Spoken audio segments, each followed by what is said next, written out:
19th రోజు entry తీసుకున్న coins అయితే ఇవే అనమాట. ఓన్లీ 6 తీసుకున్నాను. ప్రతిదీ కూడా 250 రూపీస్ మార్జిన్తో యూస్ చేశాను. అండ్ మనము చూస్తే 5x మార్జిన్ యూస్ చేసుకున్నాను. కొన్నిటికి 4x 3x మార్జిన్ కూడా యూజ్ అవుంది. మీకు ఇక్కడ చూస్తే XAG అని ఉన్నది సిల్వర్. సో నిన్న సిల్వర్ సపోర్ట్ నుంచి మొమెంటం చేస్తూ ఉంటే నేను అక్కడ ఎంట్రీ అనేది తీసుకున్నాను.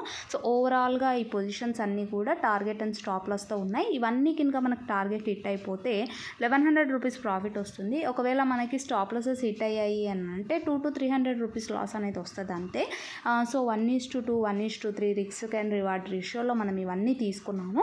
సో మనం స్వింగ్కి హోల్డ్ చేస్తాము. ఎప్పుడు మన టార్గెట్ హిట్ అయిపోయి బుక్ అయితే మళ్ళీ ఇమీడియట్గా నెక్స్ట్ ఏవైనా మంచి బులిష్గా ఉంటే వాటిల్లో ఎంట్రీ అనేది తీసుకుంటాము. సో మనం లిక్విడేషన్ కాకుండా ఉండాలి అంటే స్టాప్ లాస్ పెట్టుకోవడం చాలా ఇంపార్టెంట్. క్రిప్టోలో మన ఇండియన్ మార్కెట్ లాగా కాదు, చాలా వోలటైల్గా ఉంటుంది. బీటీసీ వ్యూ చూసినట్టయితే ఎప్పుడైతే 70,500 టు అబోవ్ ఒక 1 అవర్ క్యాండిల్ సస్టైన్ అయింది అని అంటే మనకు బులిష్ మొమెంటం చూడొచ్చు. So subscribe for more.